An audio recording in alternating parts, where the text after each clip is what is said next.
Hi friend, আমি বৃষ্টি। আজ আমি রান্না করব কুমড়ো ফুলের ঝাল। তাই কড়াই গরম হয়ে গেছে, পরিমাণ মতো তেল দিয়ে দিয়েছি।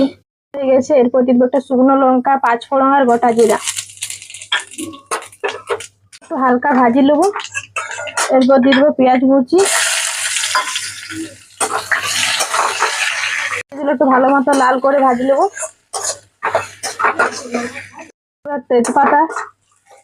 তেজপাতাটা ভালো মতো ভাজি নেবো। মতো ভাজা হয়ে গেছে, এরপর দিয়ে দেবো আদা, রসুন, গোলমরিচ, গোটা জিরা, কাঁচা লঙ্কা বাটা।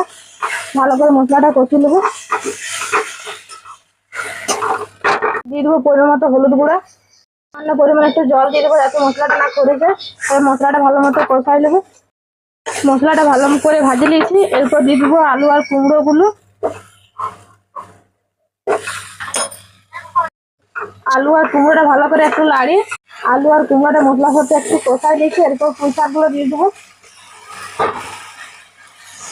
এরপর আলু, কুমড়ো, পুঁই শাক সব মশলার সাথে ভালো মতো কষাই দেবো। মতো নুন দিয়ে দেবো। নুন দিয়ে একটু ভালো করে কষাই দিতে হবে। যা সুন্দর গন্ধ বেরিয়েছিল কি বলবো। এরকম মশলা কষলে যখনই দেখবে গন্ধ বেরিয়ে আসবে। তো কিছু ভালো মতো কষানো হয়ে গেছে, এরপর সামান্য পরিমাণে চিনি দিয়ে জল দিয়ে সিদ্ধ হতে দিয়ে দেবো।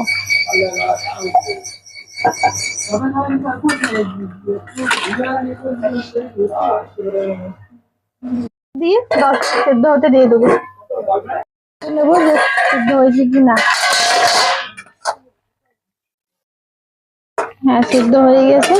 এরপর তো লাড়িয়ে আলু এক দুটা ম্যাশ করে নামাই দেবো।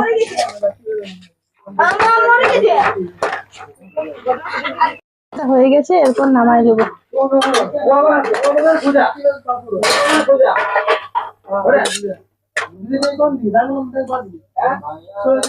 এরপর নামাই দিয়েছি।